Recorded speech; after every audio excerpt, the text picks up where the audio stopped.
Comenzamos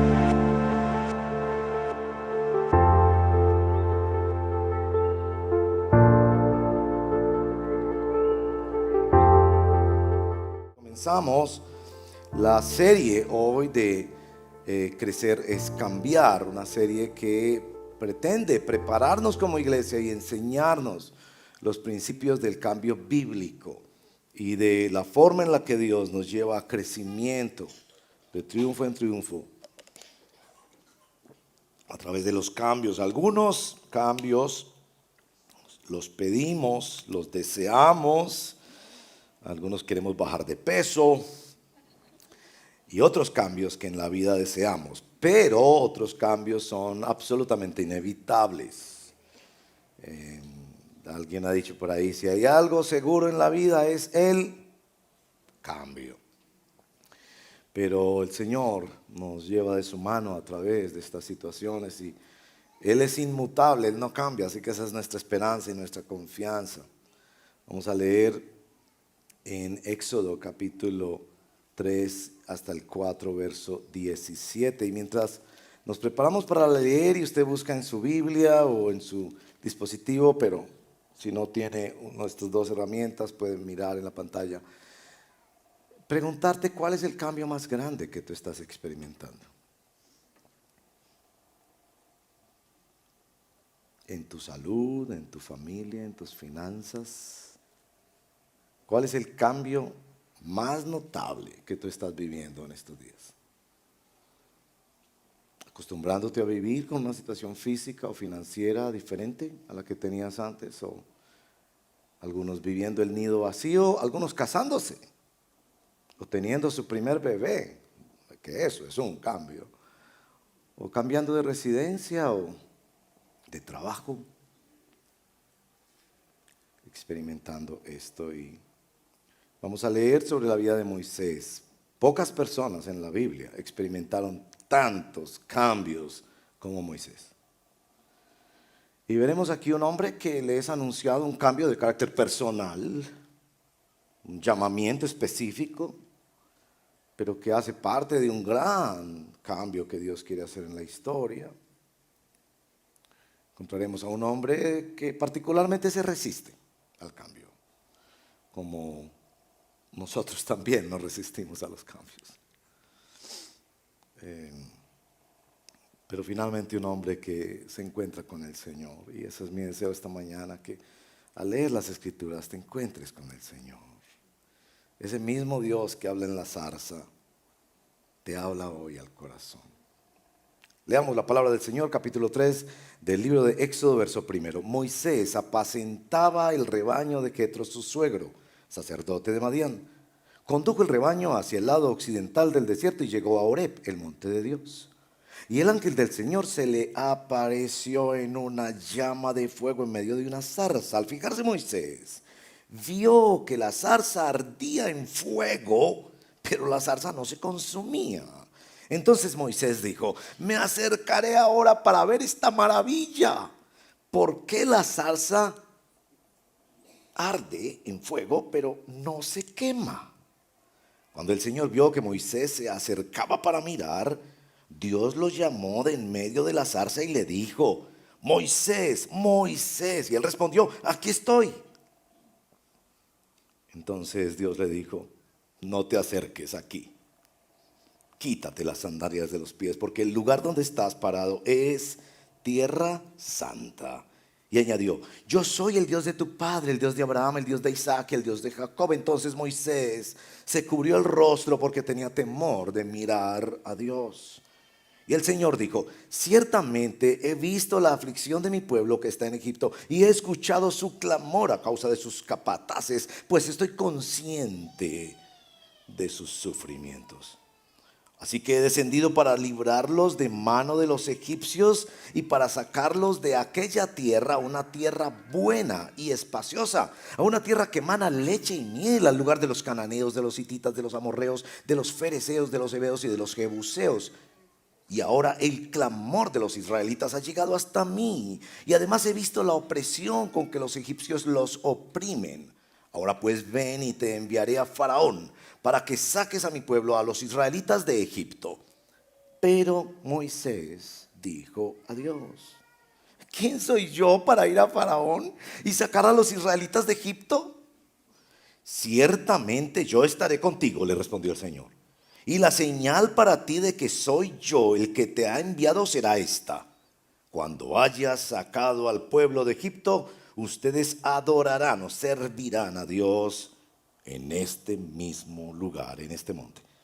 Entonces Moisés dijo a Dios: si voy a los israelitas y les digo, el Dios de sus padres me ha enviado a ustedes, tal vez me digan, ¿y cuál es su nombre?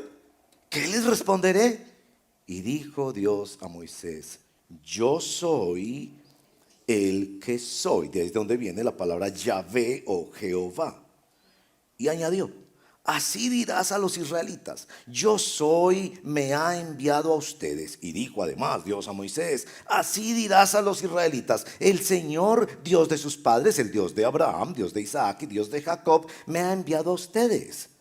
Este es mi nombre para siempre, y con él se hará memoria de mí de generación en generación. Ve y reúne a los ancianos de Israel y diles: el Señor, el Dios de sus padres, el Dios de Abraham, de Isaac y de Jacob, se me ha aparecido y dijo: ciertamente los he visitado y he visto lo que les han hecho en Egipto. Y he dicho: los sacaré de la aflicción de Egipto a la tierra del cananeo, del hitita, del amorreo, del fereceo, del heveo y del jebuseo, a una tierra que mana leche y miel. Ellos escucharán tu voz. Entonces tú irás con los ancianos de Israel al rey de Egipto y le dirán: el Señor, el Dios de los hebreos, nos ha salido al encuentro. Ahora pues, permite que vayamos 3 días de camino al desierto para ofrecer sacrificios al Señor nuestro Dios. Pero yo sé que el rey de Egipto no los dejará ir si no es por la fuerza. Pero yo extenderé mi mano y heriré a Egipto con todos los prodigios que haré en medio de él, y después de esto los dejará ir. Y haré que este pueblo halle gracia ante los ojos de los egipcios. Y cuando ustedes se vayan, no se irán con las manos vacías. Cada mujer pedirá a su vecina y a la que vive en su casa objetos de plata, objetos de oro y vestidos, y los pondrán sobre sus hijos y sobre sus hijas. Así despojarán a los egipcios. Capítulo 4, verso 1. Moisés respondió: y si no me creen ni escuchan mi voz, porque quizás digan, no se te ha aparecido el Señor. Y el Señor le preguntó: ¿qué es eso que tienes en la mano? Una vara, respondió Moisés. Échala en tierra, le dijo el Señor. Y él la echó en tierra y se convirtió en una serpiente. Moisés huyó de ella, pero el Señor le dijo a Moisés: extiende tu mano y agárrala por la cola. Él extendió la mano, la agarró y se convirtió en una vara en su mano. Por esto creerán que se te ha aparecido el Señor, Dios de tus padres, Dios de Abraham, Dios de Isaac, Dios de Jacob. Ahora mete la mano en tu seno, añadió el Señor. Y Moisés metió la mano en su seno, y cuando la sacó estaba leprosa, blanca como la nieve. Vuelve a meter la mano en tu seno, le dijo. Y él volvió a meter la mano en su seno, y cuando la sacó se había vuelto como el resto de su carne. Y sucederá que si no te creen ni obedecen el testimonio de la primera señal, quizás crean el testimonio de la segunda. Pero si todavía no creen estas 2 señales, ni escuchan tu voz, entonces sacarás agua del Nilo y la derramarás sobre la tierra seca, y el agua que saques del Nilo se convertirá en sangre sobre la tierra seca. Entonces Moisés dijo al Señor: por favor, Señor, nunca he sido hombre elocuente, ni ayer, ni en tiempos pasados, ni aún después de que has hablado a tu siervo, porque soy tardo en el habla y torpe de lengua. Y el Señor le dijo: ¿quién ha hecho la boca del hombre? ¿O quién hace al hombre mudo o sordo, con vista o ciego? ¿No soy yo el Señor? Ahora pues, ve y yo estaré con tu boca y te enseñaré lo que has de hablar. Pero Moisés dijo: te ruego, Señor, envía ahora el mensajero por medio de quien tú quieras. Entonces encendió la ira del Señor contra Moisés y le dijo: ¿no está allí tu hermano Aarón el levita? Yo sé que él habla bien, y además ahora él sale a recibirte. Al verte se alegrará en su corazón, y tú le hablarás y pondrás las palabras en su boca. Yo estaré con tu boca y con su boca, y les enseñaré lo que tienen que hacer. Además, Aarón hablará por ti al pueblo. Él te servirá como boca y tú serás para él como Dios. Y esta vara la llevarás en tu mano y con ella harás las señales. Esta es la palabra del Señor. Oremos. Señor, gracias por recibirnos y venir a nuestro encuentro. Ilumínanos, por favor. Todos experimentamos tantos cambios. Hay cambios particulares a los que tú nos llamas. Encontramos resistencia en nosotros, como Moisés. Encontramos tu inmensa misericordia y gracia con nosotros. Por favor, guíanos.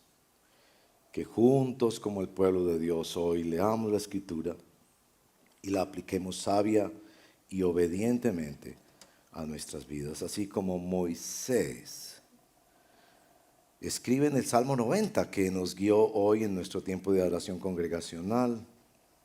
Tú has sido refugio de generación en generación. Sé pues nuestro refugio cuando los tsunamis de la vida nos atemorizan y vienen sobre nosotros, cuando grandes cambios, aún los que queremos, nos llenan de miedo y de pánico. Sé tú nuestro refugio. Te lo pedimos en el nombre de Jesús nuestro Señor. Amén. Bueno, ¿cómo les parece pues? Casi que era suficiente leer estas porciones de la Biblia, ¿verdad? Todos tenemos una cierta tendencia ambivalente ante el cambio, a los cambios de tiempo, de modo y de lugar. El cambio es inexorable, inevitablemente tenemos que vivirlo. La ciencia nos ha indicado que no son las especies más fuertes las que sobreviven, sino las que se adaptan al cambio. Cuando yo te he preguntado cuál es el cambio más grande que tú estás viviendo en tu vida, pienso que no solo en nuestra vida personal, en nuestra vida como iglesia, todo el tiempo experimentamos cambios. Y lo difícil del cambio es que nosotros no tenemos control. Fantaseamos con la posibilidad de tener control. Los políticos nos hablan de cambio, que muchas veces nos llenan de cierta ilusión y no ocurren, o no ocurren como ellos o como nosotros quisiéramos. Así que para comenzar esta serie de exposiciones sobre el cambio, es importante que revisemos esto que llamamos aquí las 4 leyes del cambio que Dios quiere, un poco como los fundamentos del cambio bíblico. Y vamos a ir pasando por cada uno de esos. La primera ley, el cambio señala la gloria de la providencia de Dios. Sé que suena un poco académico, un poco como conceptual, pero permítanme desarrollar ese concepto porque me parece que es muy importante definirlo con esos términos. El cambio señala la gloria de la providencia de Dios. Noten en nuestra historia de Moisés, él se encuentra con una zarza. Pongan atención muy particular en esa zarza, porque Moisés se encuentra con un fenómeno que no es humano, que no es explicable. ¿Cómo es que algo arde en fuego pero no se consume? Esto no es humano. Todos los seres humanos necesitamos en algún momento de nuestra vida encontrarnos envueltos en una experiencia de lo que es trascendente, de lo que es más allá de lo humano. De hecho, lo anhelamos. Lo sublime, lo majestuoso, que a veces se puede experimentar en el arte, en la ciencia, en el deporte, aún en la política, en la economía, como que nos hace decir, wow, ¿qué es esto? Esto se sale de lo humano, es más allá. Los escritores, aún en el mundo de la psicología, lo han llamado lo luminoso, lo luminoso. En la teología se ha usado también el término la otredad. Esto es del otro mundo, como cuando Pablo es invadido por una luz del cielo a pleno mediodía, o Pedro una visión celestial, o Zaqueo un llamado directo de Dios, o David cuando contaba que él podía enfrentar al gigante, porque cuando estaba solo con el oso y el león, él vio algo de fuerza extraordinaria que Dios le dio. A los seres humanos necesitamos la conexión, como Isaías, que vio algo que no era humano, y tal vez eso es lo que debemos orar una y otra vez por nuestros amigos que no conocen a Cristo. Ellos necesitan ver algo que, como dice el verso número 3, me acercaré ahora para ver esta maravilla, porque la zarza no se quema. Y a veces esa maravilla que el mundo quiere ver somos nosotros, hombres y mujeres que ardemos en fuego. Pero no es un fuego que nos abusa ni que nos daña, sino que por el contrario nos bendice. Es el fuego de Dios, el poder del Espíritu Santo. Entonces, aquí vemos el encuentro del cielo y la tierra, ¿no? Cómo en el gobierno de Dios, Dios está mostrando que es capaz de expandir las leyes de la ciencia y de la creación, en que una cosa puede arder en fuego sin tener que consumirse. Un científico diría, eso es imposible, siempre la materia tiene que cambiar ante la combustión. Pero es posible porque Dios tiene control soberano sobre la historia. Y la historia aquí empieza en Horeb y termina en Horeb. Horeb es el mismo monte Sinaí. Y la señal que el Señor les da es, en este mismo lugar donde me he revelado a ti, a este mismo lugar traerás al pueblo a servirme y a adorarme. La gloria del control de Dios que conoce los sufrimientos de la gente, de Dios que conoce la historia de Moisés. Por favor, en el libro de Hechos, en la predicación de Esteban, divide la vida de Moisés en 3 grandes periodos: 40 años en el palacio real de Egipto, 40 años frustrado en el desierto, 40 años conduciendo el pueblo de Dios a través del desierto. Toda esta historia de un hombre que llega a ver la gloria de Dios en un fenómeno natural que lo conmueve, un hombre que es sacudido por el llamado trascendente de Dios. Cuando miren estas 3 características, porque no me puedo detener más en la vida de Moisés. Este es un fugitivo, había cometido un asesinato. Este es un hombre frustrado que lleva 40 años haciendo una cosa para lo cual no fue formado, y de hecho cuidando las ovejas de alguien que no era él el dueño, sino una persona fuera de su cultura, alejado de su cultura, de su idioma, de su familia, por 40 años. Y encima de todo, viejo, tenía 80 años, cuando Dios revela la gloria de su providencia diciendo, te quiero usar a ti. Yo gobierno toda la creación para mi gloria y te quiero usar a ti. Un encuentro poderoso que nos dice algo del cambio. El cambio señala que Dios conduce la historia. Que cuando Dios te cambia algo en tu vida, no se trata de ti. Se trata de lo que Dios quiere hacer. Los cambios que Dios quiere hacer en su historia con los cambios que Dios quiere hacer en tu historia. Tú no eres el centro de la historia, Moisés, pero te estoy llamando a un cambio, para un cambio mayor que yo quiero realizar. Entonces esta primera ley del cambio nos humilla para pensar, bueno, ¿por qué Dios me llevó a ese barrio? Porque Dios me puso en esa familia. Recuerdo en una ocasión que yo estaba hospitalizado y en medio de mi lucha con Dios, siempre peleamos con Dios, después de que me operaron, entro al cuarto y yo decía, ¿por qué me metiste en esto? Estaba muy joven, tenía buena salud. Y yo siento que fue como una voz, pero no importa cómo fuera, en mi conciencia como fuera, entré al cuarto y me señaló, tú vienes por el hombre que está allá.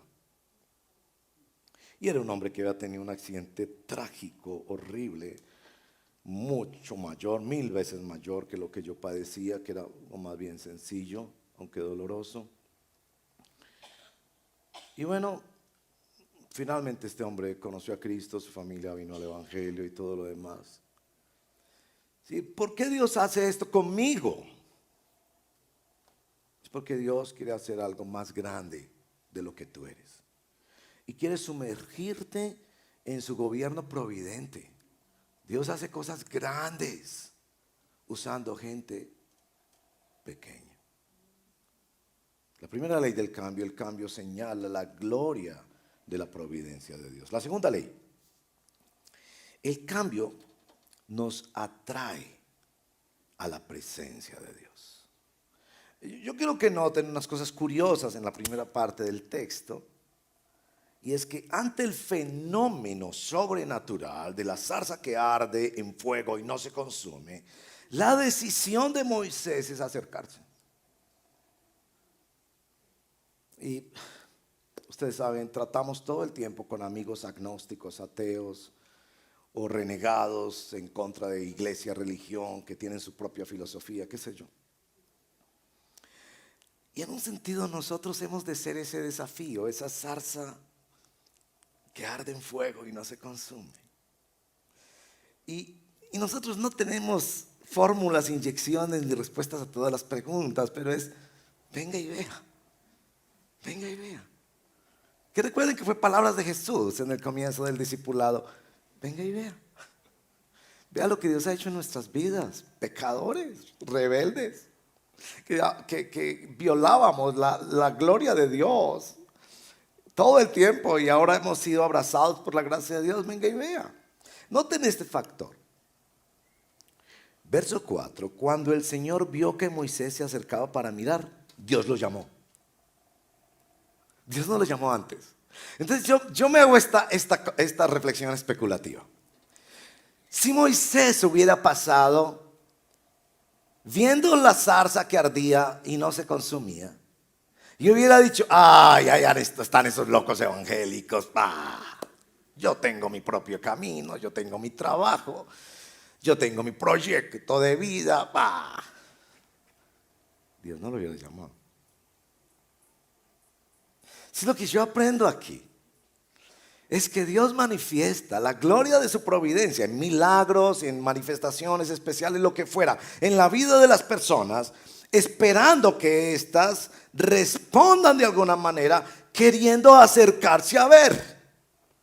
Y el que se acerca a ver, como dice Hebreos capítulo 11, es necesario que crea que Dios existe y que es galardonador de los que le buscan. Así que si pasas por la calle y sencillamente te quedas con tus ideas antirreligiosas o cualquiera sean tus ideas, diciendo, ay, ya están esos locos, y sigues tu camino, no esperes que Dios te hable más. Ya ha sido suficiente con que te muestre la zarza. Cuando Dios vio que Moisés se acercaba a mirar, Dios lo llamó. Ahora esto debe haber sido impresionante, quizás aterrador, que de la zarza salga el nombre de Moisés. ¡Moisés! ¿Cómo sabía que se llamaba Moisés? Yo no sé usted cómo pasaría eso, ¿no? Que de repente escuche una voz, y diga tu nombre. Pero miren la respuesta de Moisés, parecida a la del profeta Isaías y de otros siervos de Dios. Aquí estoy. Esto soy yo. Estoy rebelde contra ti, me he metido en pecado. Esto soy yo. Fui criado en esta y en aquella familia. Esta es mi situación. Aquí estoy, aquí estoy. Y entonces viene Dios a hablarle. Ahora noten esto, porque esto es supremamente interesante. Principio de cambio o ley de cambio número 2. El cambio nos atrae a la presencia de Dios. Entonces Moisés se está acercando, verso 5. Y la respuesta de Dios es, no te acerques. Y no, estas son las cosas en las que necesitamos la Biblia. No tenemos otro recurso para entender estos movimientos de Dios. O sea, decides buscar a Dios y el primer llamado es quédate ahí. Y viene todo esto de las sandalias, ¿no? Si yo montara una empresa de zapatos, la llamaría Moisés. Quítate las sandalias de los pies. Y bueno, ¿por qué? Y ha habido especulación sobre eso. ¿Por qué? ¿Por qué? ¿Por qué? Pues miren, yo pienso que la cosa es tan sencilla como es. Quédese ahí. Sin sandalias no podía andar. Quédese ahí. Está bien que te hayas acercado. Quédate ahí. Y la razón principal que Moisés tiene que entender aquí es, quédate ahí y espera más revelación de Dios. Tienes que entender que estás tratando con el Dios del universo. Dios Padre Todopoderoso, Creador del cielo y la tierra, su Hijo Jesucristo, el Espíritu Santo, la Santísima Trinidad. No puedes entrar como Pedro por tu casa al castillo del conocimiento divino. Tienes que quedarte donde estás primero, declarar tu humildad y esperar que venga más revelación de Dios. Tú no fabricas la idea de Dios. Tú te sometes a la revelación de Dios. No, es que yo creo que Dios debería hacer esto. No, así no es. No somos más que seres humanos que debemos esperar que venga más revelación de Dios. Y efectivamente, viene más revelación de Dios. Primero, la conexión con la historia. Yo soy el Dios de Abraham, Isaac y Jacob. Después viene el plan de Dios, conocer el plan de Dios.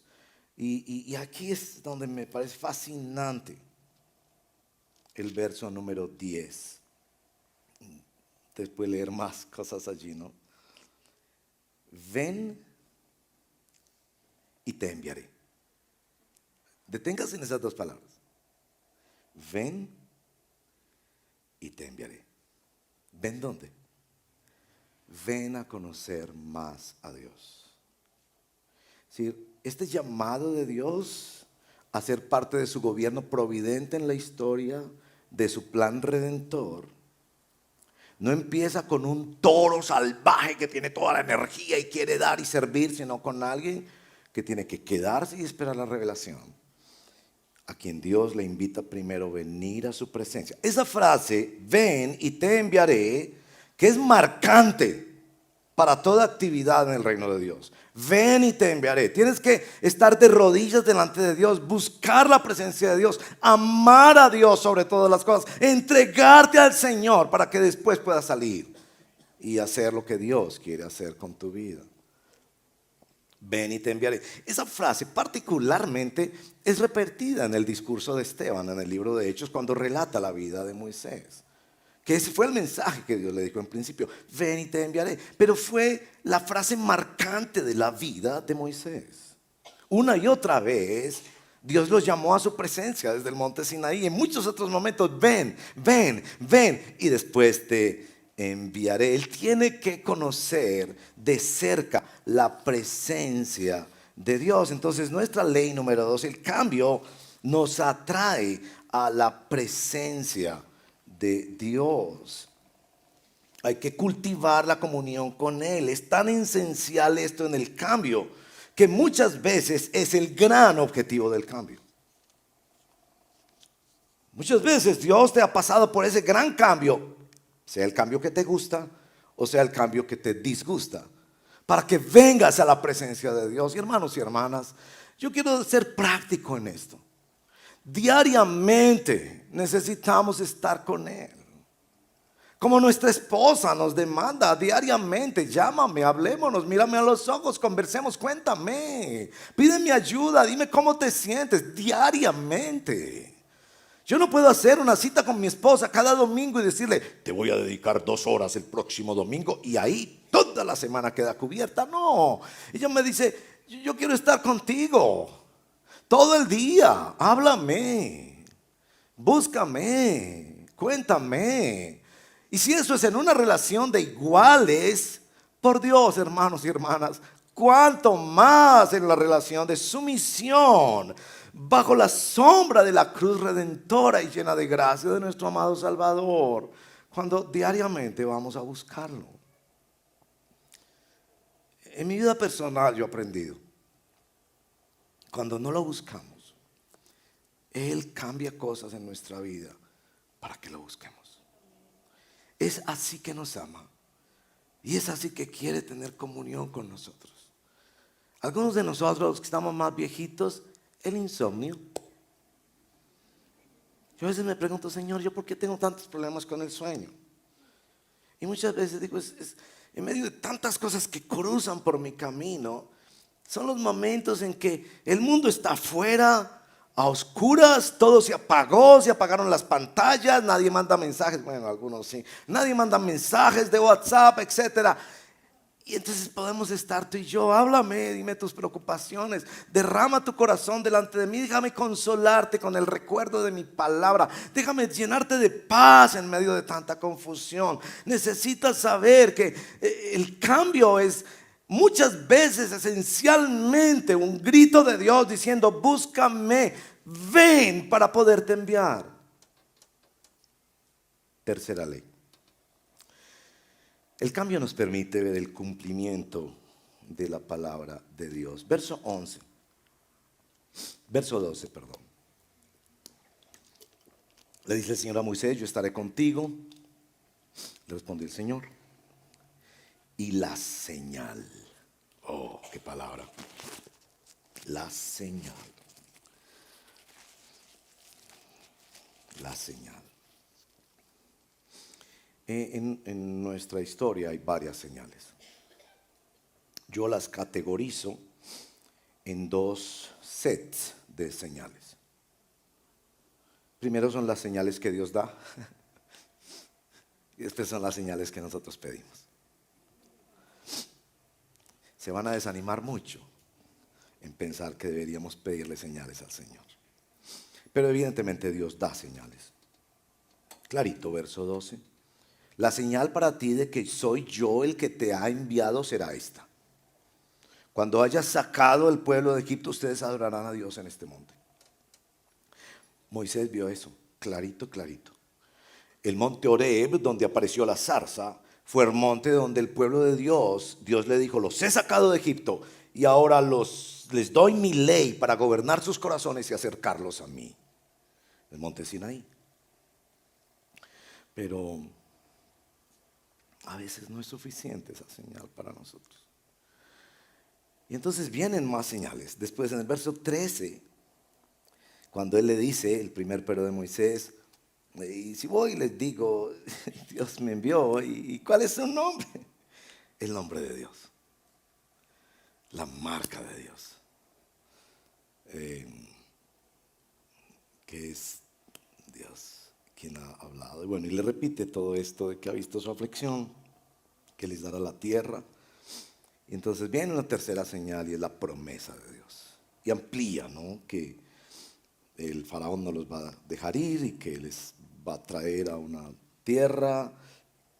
Y le da una promesa más específica que a mi esposa le encanta esta promesa de Dios porque nos ha acompañado mucho en nuestra vida en cuanto a la provisión particularmente. Verso 21, antes dice, y haré que este pueblo halle gracia ante los ojos de los egipcios y cuando ustedes se vayan no se irán con las manos vacías. Y nosotros hemos visto eso en esta iglesia, hermanos y hermanas. Aquí particularmente es que Dios les daría gracia en que todas estas familias egipcias al final, después de todas estas señales, las plagas que Dios desató contra la dureza de corazón y la rebeldía de Faraón, pues ellos llenaron sus maletas de joyas y todo eso cuando ellos salieron de Egipto. Así está esto, ¿no? La palabra, el nombre, la promesa, las señales de Dios, de que Dios va con nosotros. Yo las englobo todas en la palabra de Dios y en ver el cumplimiento de la palabra de Dios. Yo no sé qué tanto usted ha visto el cumplimiento de la palabra de Dios, pero es hermoso cuando uno va caminando con Cristo Y paso a paso, desde el primer día que nos cumplió la primera promesa, cuando dijo, vengan a mí los que están trabajados y cargados, el corazón contrito y humillado yo no lo rechazo. Y vinimos a Cristo por la fe y Él llenó de paz nuestro corazón.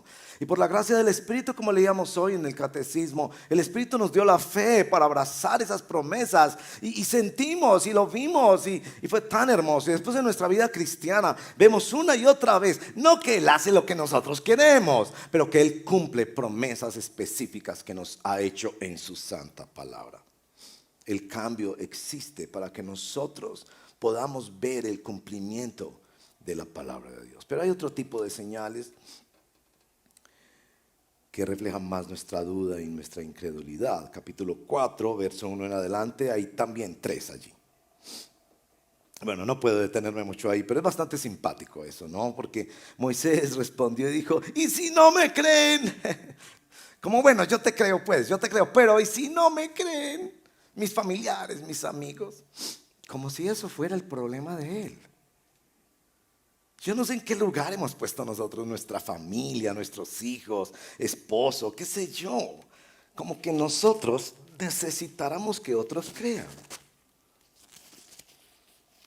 Esto es como si alguien te diga, te voy a regalar $1.000.000. Y tú digas, no, no te lo puedo recibir porque no le das a todos los ciudadanos de Medellín. ¿Dirías eso? Es que tú necesitas asegurar que otros crean. Señor, y mi mamá, y mi tío, que es tan buena gente. Pues Dios se encargará de ellos, no sé. Por supuesto, yo quiero que estas personas vengan a Cristo y debo predicarles el Evangelio. Pero se vienen todas esas objeciones donde pide señales. Y son muy simpáticas, ¿no? Porque la primera, bueno, ¿y qué tienes en la mano? ¿Un celular? Bueno, tíralo al suelo. Y el celular se convierte en una culebra. Bueno, Señor, yo esperaba otra cosa, resucitar un muerto, ganarme la lotería, qué sé yo, alguna cosa como con un poquitico más de sustancia. Y enseguida le dice, cógela. ¿Ustedes se pueden imaginar a Moisés? Tan incrédulo, tan indeciso como era. Le sale la culebra y empieza la culebra a andar loca por todos lados y dice, agárrala. Entonces, tú me estás diciendo que quieres creer que yo hago milagros, cógela tú.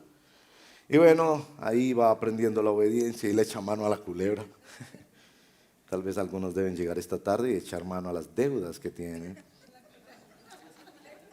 Y confiar que Dios las convertirá en factura cancelada y pagada. Bueno, no sé. No es buena interpretación bíblica eso, es solo un chiste. Después viene la mano leprosa. Mete tu mano en tu seno. Y la saca y está llena y supurante de lepra. Yo no estoy pidiendo esta clase de señales, Señor. Bueno, entonces no pidas. Nos fascina retar a Dios. No lo retes. No haces bien con eso. Confía en su palabra, en su nombre y en sus promesas. Y Él hará lo que Él quiera hacer. Y después el agua que se convierte en sangre, que también supone otra serie de cosas. Lo particular de esta tercera señal es que no requiere ensayo. Y yo creo que Moisés estaba muy agradecido. Gracias, Señor, por no ensayar esta tercera. Tercera ley del cambio. El cambio nos permite ver el cumplimiento de la palabra de Dios y confiar en la palabra de Dios. Porque tú no puedes andar por ahí diciendo, hasta que yo no vea una zarza. Yo quiero ver un árbol que está incendiado en un fuego extraordinario y el árbol está verdecito e impecable. No pongas a prueba a Dios. No sean como los creyentes en Meribá, que endurecieron su corazón y probaron a Dios. Y vieron por 40 años la disciplina de Dios. Mejor créele a su palabra, al nombre, a su marca, a su credibilidad y a sus promesas. Cree en el Señor Jesucristo.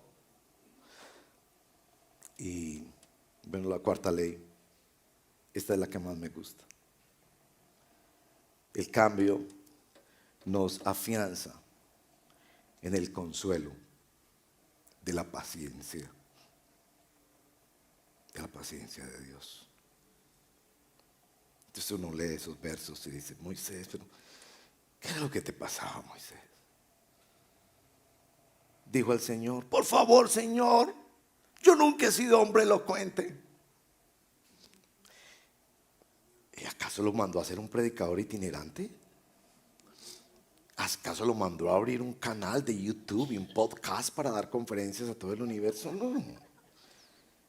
De hecho, él le pedía un trabajo que no tenía necesariamente que hablar. Era hablar con los líderes del pueblo. Les digo, hable con los líderes de la nación, con los ancianos, pero no era que tenía que ir a hacer un concierto, pues, y cantar hermosamente. Ese no es el punto. Aquí vemos un hombre que se resiste tremendamente al cambio.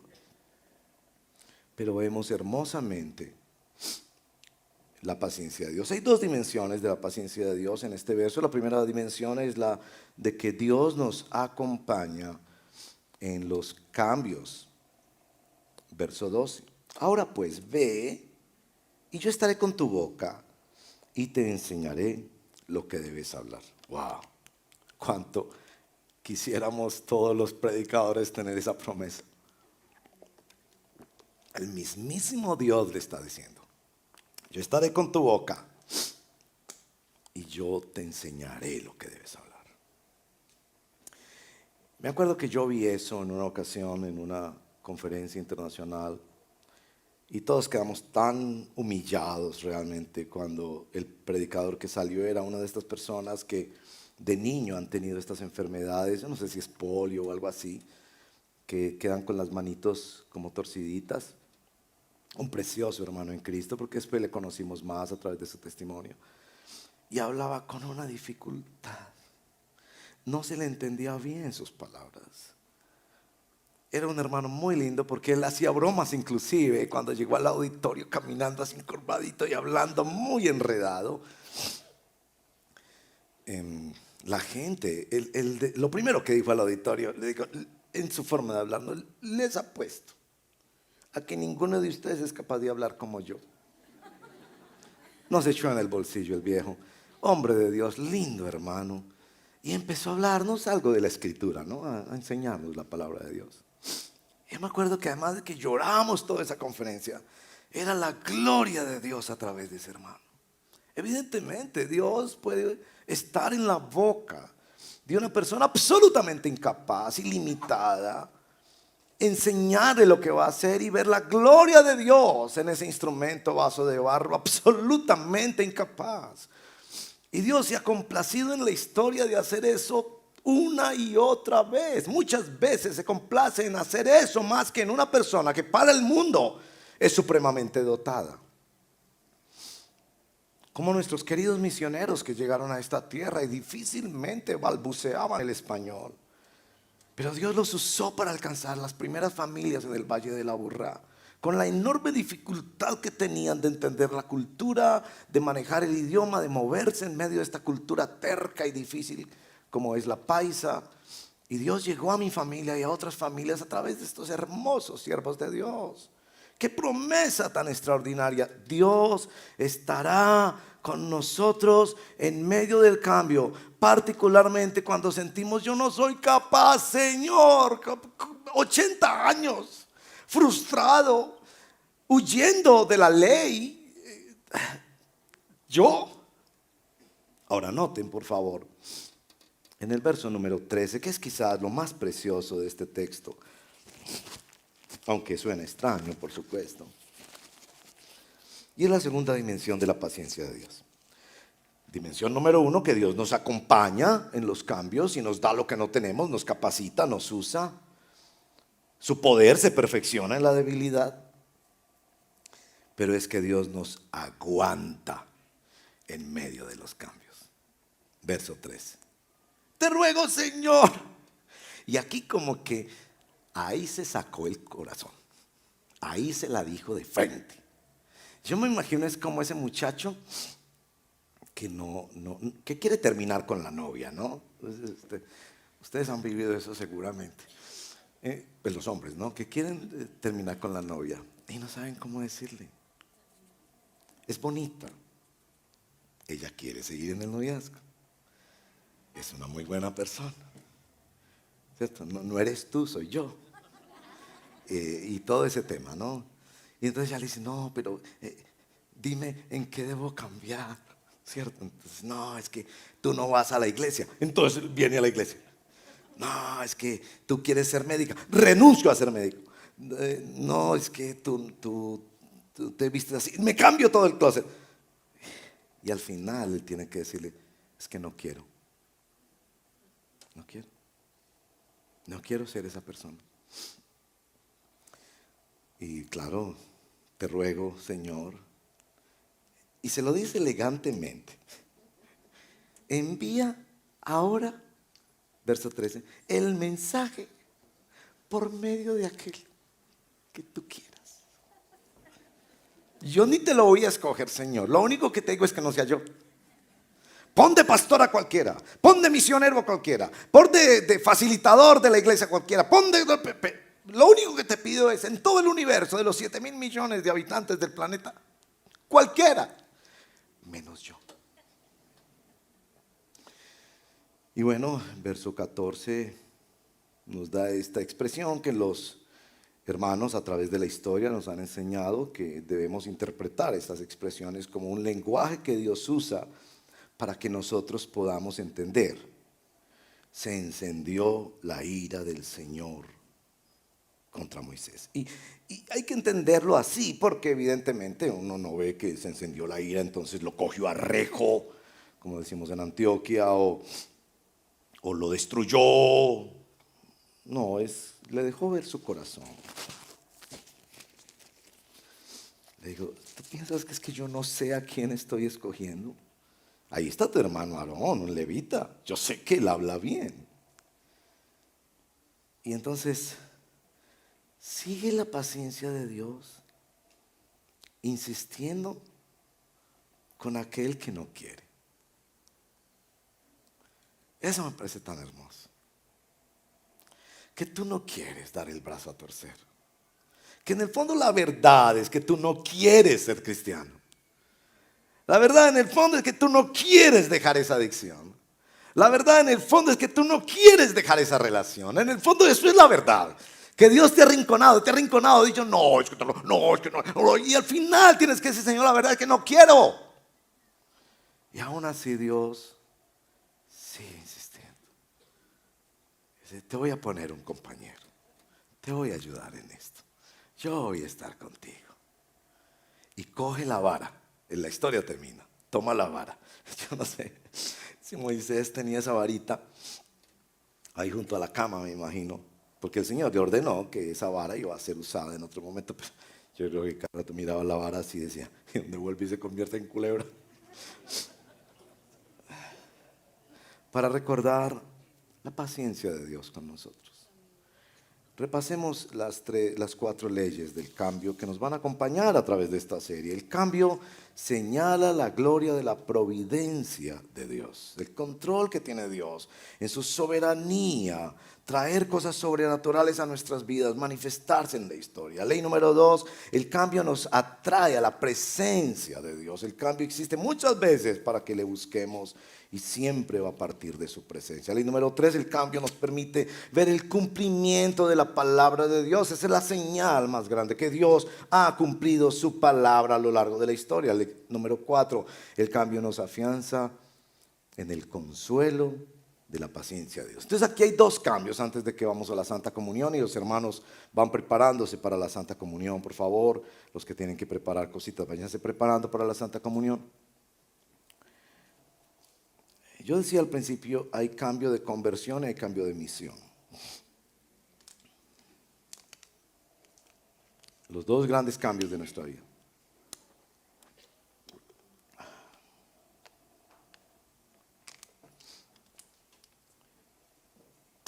Dios te está llamando a que rindas tu vida a Cristo en arrepentimiento y fe. Ese es el llamado a la conversión. Sin duda es un llamado a algo que tú no puedes hacer. No es que viniendo aquí al altar y arrodillándote y repitiendo una oración tú te vas a convertir. Nosotros no nos convertimos. Nosotros somos convertidos. Es una obra de Dios. Pero sin duda, Dios está obrando en aquellos que vienen al altar. Sin duda. Ese resorte que sientes de pararte y decir, soy yo el que te necesito, Señor. Es un resorte del Espíritu. Hay un llamado de Dios a la conversión. Ven, ven. Yo te voy a dar perdón, yo te voy a dar paz, yo voy a poner un plan nuevo para tu vida. Ven a Cristo Jesús como tu Señor y Salvador. Y yo sé que podríamos hacerlo aquí, hacer un llamado tan lindo que es. Pero yo te quiero invitar a que converses con alguien cercano de esta congregación sobre ese tema. Yo creo que yo no soy cristiano y yo necesité el cambio de la conversión.